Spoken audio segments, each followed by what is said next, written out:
Hey Team Phys-Ed, Nathan Horn, physical educator and founder of iPhys-Ed.com here.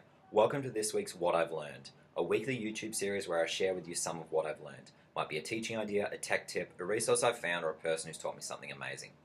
In last week's episode, I shared with you my thoughts on physical literacy and the amazing physical literacy assessments for youth.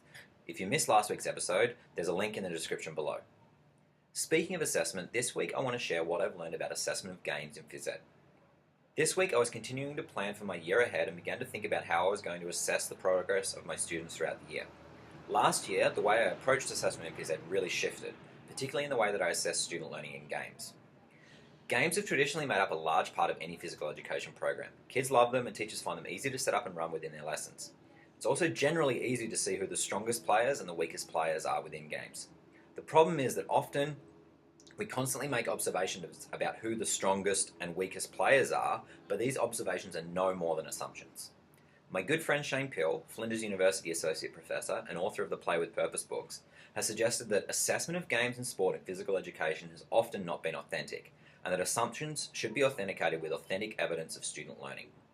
Every time we make an assumption that student X is the best player, so they must have the best knowledge and understanding of the game, we're reinforcing this inauthentic assessment. In their book, Jonathan Doherty and Peter Brennan argue that physical education has traditionally been a relatively data-poor environment because of an absence of effective strategies to capture what learning has taken place.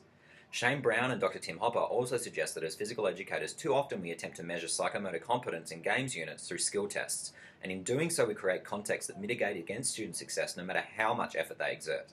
By using simple skill tests and observation rubrics implemented at the end of a unit, we're failing to authentically assess student performance. The nature of games is such that participants are engaged in constantly changing environments, continually requiring planning and effective problem solving. The thing is, how do you account for this constantly chaotic environment? How do you implement an assessment when every single time you observe it's going to look different?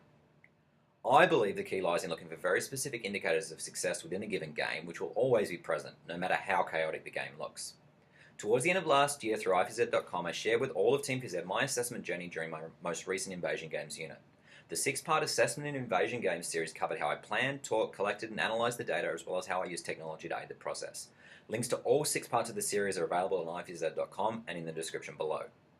Reflecting on my journey now, by changing the way I assess my students and focusing on assessments developed to capture explicit pieces of evidence, I was able to collect meaningful data on each student.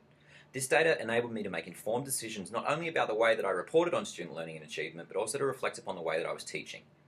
I'm looking forward to reflecting on the way that I assess for learning throughout the course of this year, and of course I'll be sharing with all of you out there in Team Phys-Ed how I go. So for this week, that's what I've learned about assessment of games in Phys-Ed. Feel free to add a comment below sharing your thoughts about assessment in physical education and what works for you and your students. If you're enjoying this What I've Learned series, give us a like and a subscribe to this channel by clicking the button now. Thanks again for tuning in to the What I've Learned YouTube series. I'm Nathan Horn from iPhys-Ed.com, and until next week, stay happy, stay healthy, and stay active.